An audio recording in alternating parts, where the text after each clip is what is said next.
Understood. Here's an extended version of the first half of your story script, still ending at a chilling but suspenseful point before the true horror unfolds. I've expanded moments for pacing, atmosphere, and tension to make it feel more immersive and worthy of a full-length video episode approx. For 5 minutes of narrated content. Narrated horror story script. Part 1 extended version. Narrator calm, serious tone. This Reddit story comes from a user who called himself Cabin Creep 94. He claimed it happened just last year. I'll let you decide whether or not to believe it. Insert soft, eerie ambient music begins. Light wind chimes or distant forest sounds. Narrator. I needed a break. Work was draining me. My inbox. My boss. The traffic. Every part of life felt heavy. I just wanted one thing. Silence. Narrator. So I looked up cabins for rent. Some were too expensive. Others looked like resorts with hot tubs and Bluetooth speakers. Not what I wanted. Then, I found it. Narrator curious. Slower. One listing stood out. No photos of the inside. Just one picture. An old wooden cabin surrounded by dense trees. No address either. Just GPS coordinates. Narrator. The reviews, though, all 5 stars. Dozens of them. Exactly what I needed. Total silence. Felt like I was the only person left on Earth.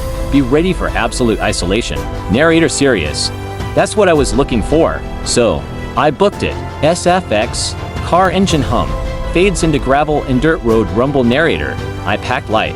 Just clothes, food, and a few books. It was a 5-hour drive. Then another 30 minutes on a dirt trail that didn't show up on Google Maps. No signs. No houses. Just trees closing in on both sides. I began to wonder if I'd taken a wrong turn. Then, I saw it. Narrator. The cabin. Narrator slower. Describing. Small. Weathered wood. Dusty windows. A porch with a crooked step and one flickering light. It looked forgotten. Like no one had been there in years. Narrator. And on the front door, a note. Handwritten. Yellowed. Taped just above the handle. I step closer and read.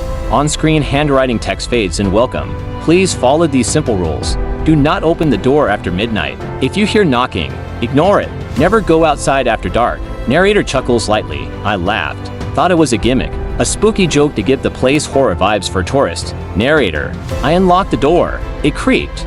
Of course. The inside smelled like old wood and ashes. A stone fireplace sat cold and empty. No Wi-Fi. No phone signal. No TV. Just a dusty bookshelf.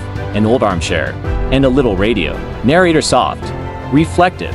It was perfect. Exactly the silence I'd been craving. Narrator. I made tea. Wrapped myself in a blanket by the fireplace. Watched the trees sway gently outside. SFX. Wine whispering through trees the wind picked up. Branches brushed against the windows.